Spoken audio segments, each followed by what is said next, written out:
हिमाचल में काफ़ी लोग मनाली जाते हैं और वापस आकर एक ही चीज़ बोलते हैं, यार मनाली तो बहुत क्राउडेड हो गया है।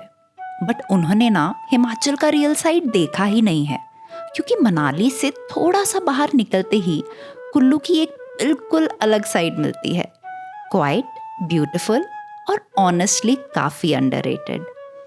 आज मैं आपको कुल्लू के कुछ ऐसे ही हिडन जेम्स दिखाऊंगी जो मोस्ट टूरिस्ट मिस कर देते हैं। सबसे पहले चलिए एक ऐसी जगह जहां पहुंचते ही सारी भीड़ बस पीछे छूट जाती है। ये है डेक्कन च्योखोर मोनास्ट्री। It's very underrated. जैसे मनाली वाली मोनास्ट्री में बहुत भीड़ रहती है, ये बहुत ही पीसफुल है। अभी मैं आपको दिखाती हूँ। थोड़ा यहाँ पे चल के जाने का रास्ता है एंड फिर बाद में स्तूपा और बहुत ही सुंदर मोनास्ट्री आती है। मोनास्ट्री के अंदर वीडियोग्राफी इज़ नॉट अलाउड, तो वो मैं आपको अनफॉर्चुनेटली अंदर नहीं दिखा पाऊँगी, बट आई विल से आप कुल्लू आइए, खुद की आंखों से देखिए कि कितना सुंदर है यहाँ।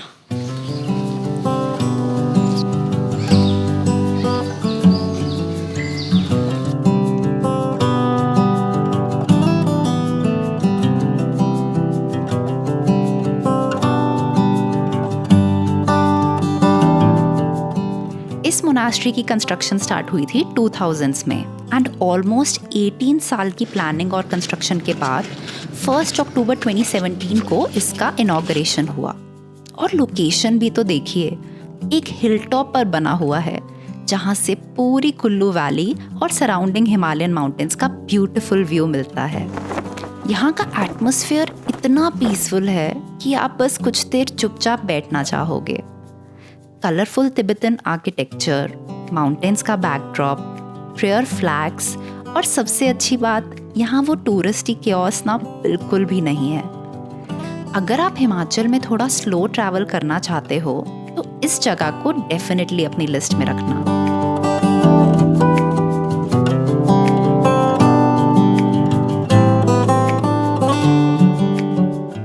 यहाँ घूमते घूमते हम एक छोटे से विलेज में पहुंचे और सडनली हमने देखा एक कॉलीफ्लावर का फील्ड। अब ऑब्वियसली हमने सोचा, जब इतनी फ्रेश कॉलीफ्लावर सामने दिख रही है तो घर ले जाने के लिए कुछ खरीद ही लेते हैं। हमने फील्ड में काम कर रहे लोगों से रेट पूछा, लेकिन यहाँ जो हुआ ना वो ऑनेस्टली बहुत ही स्वीट था।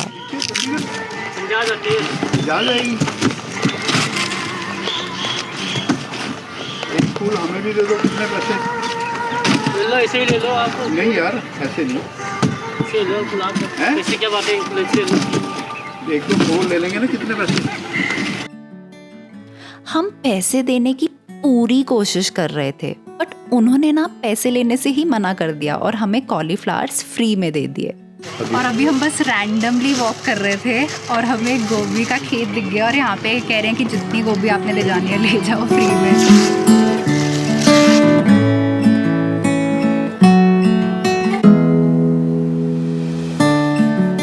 और उसके बाद यहाँ जो आंटी काम कर रही थी, उन्होंने मुझे दिखाया कि कॉलीफ्लावर हार्वेस्ट कैसे करते हैं और मैंने खुद उनके साथ ट्राई किया।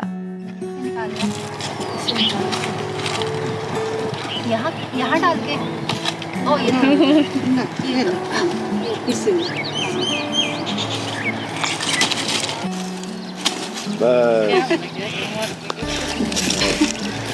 इसमें से वो जैसे निकालेंगे ना, पर इसमें गोभी है नहीं कह रहे थे। सारी कांड चक ली मामी। आंटी ने सिखाई मुझे कैसे निकालना है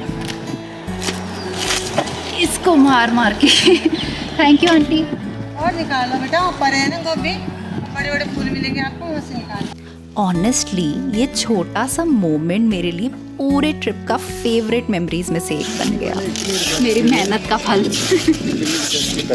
अब हम कुल्लू वैली की एक ऐसी जगह जा रहे हैं जो हार्डली टूरिस्ट को पता है, but it's one of the most beautiful temples of Kullu valley. ये 1200 ईयर्स ओल्ड है और ऐसा कहा जाता है कि ये पांडवों ने तब बनवाया था जब वो अपने वनवास पे थे, and they completed it overnight, yes, in one night with the help of divine power.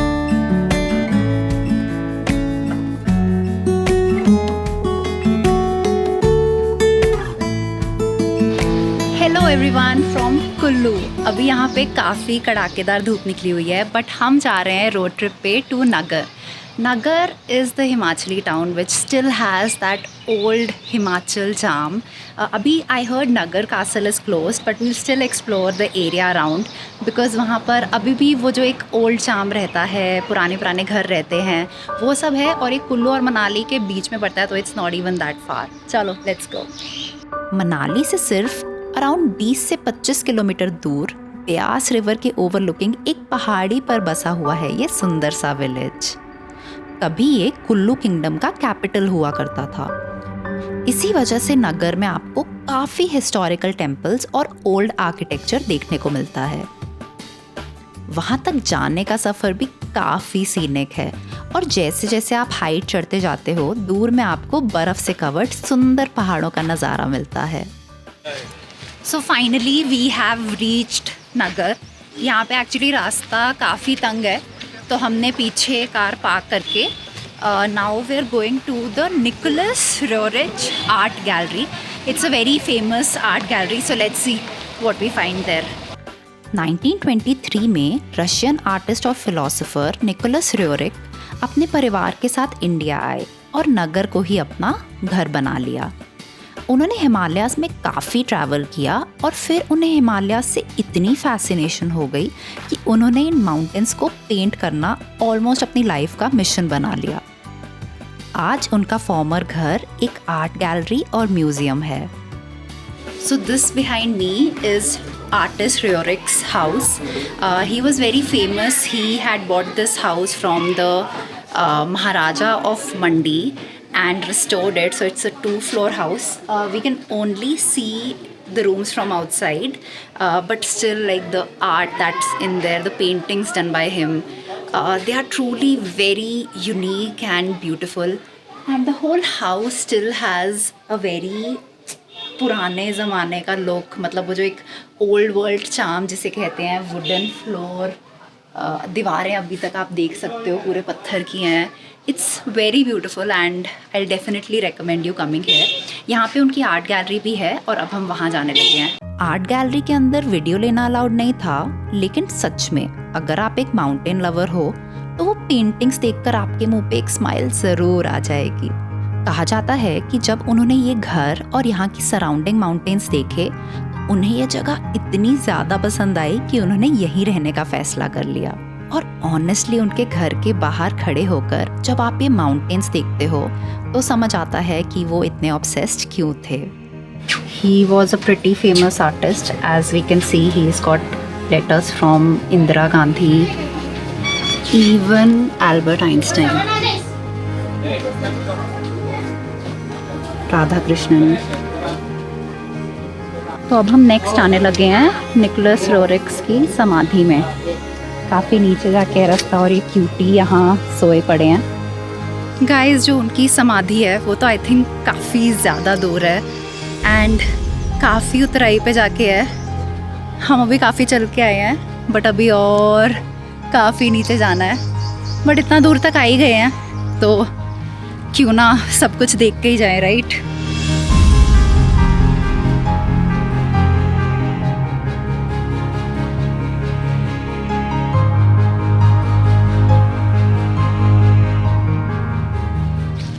हालांकि अभी काफ़ी गर्मी है, पीक सन है, बट यहाँ पर इतनी शांति है और पेड़ों की छाँव है दैट एक्चुअली ठंडा महसूस हो रहा है। This place is so beautiful. Okay, now it's time to go all the way back up.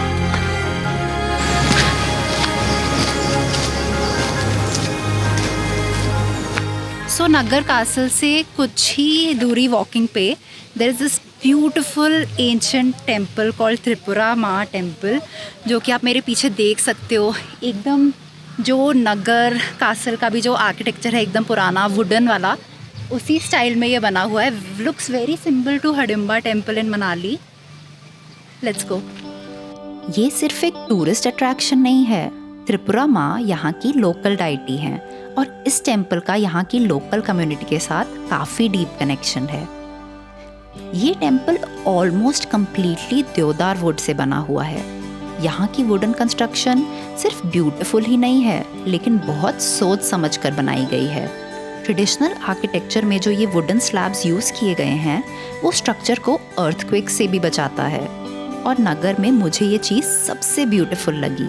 एक तरफ हिमालयन लैंडस्केप्स, मॉडर्न कैफेज और दूसरी तरफ सेंचुरीज ओल्ड लोकल ट्रेडिशंस, सब कुछ एक छोटे से ही विलेज में मिल जाता है।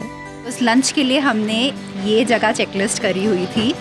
This place is river side, it's called Devdham. ये कुल्लू के करीब पड़ता है, तो लेट्स सी इनसाइड कैसी जगह, अगर हमें रिवर के साइड की जगह मिलती है कि नहीं। And now coming to my favourite part of Kullu valley, river Beas. Naggar explore करने के बाद ना कस के भूख लग गई थी, और जब ब्यास नदी के नज़ारे के साथ आपको खाना मिल जाए तो ट्रस्ट मी वो और भी टेस्टी लगता है। बहुत ही बढ़िया टेबल मिल गया हमें, और सामने आप व्यू देखो।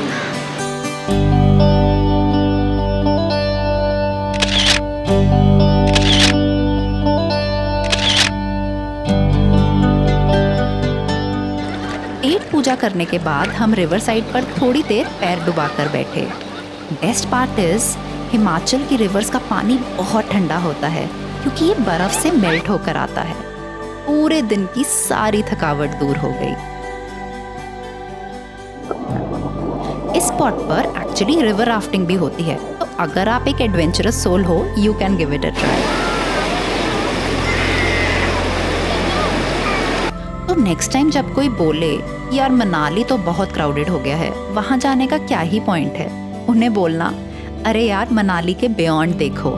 कुल्लू वैली में इतनी ब्यूटीफुल और अंडररेटेड प्लेसेस हैं कि आप इजीली 1-2 दिन सिर्फ ये हिडन जेम्स को एक्सप्लोर करते हुए स्पेंड कर सकते हो। और शायद हिमाचल को एक्सपीरियंस करने का बेस्ट वे यही है, थोड़ा कम टूरिस्टी, थोड़ा ज़्यादा क्यूरियस।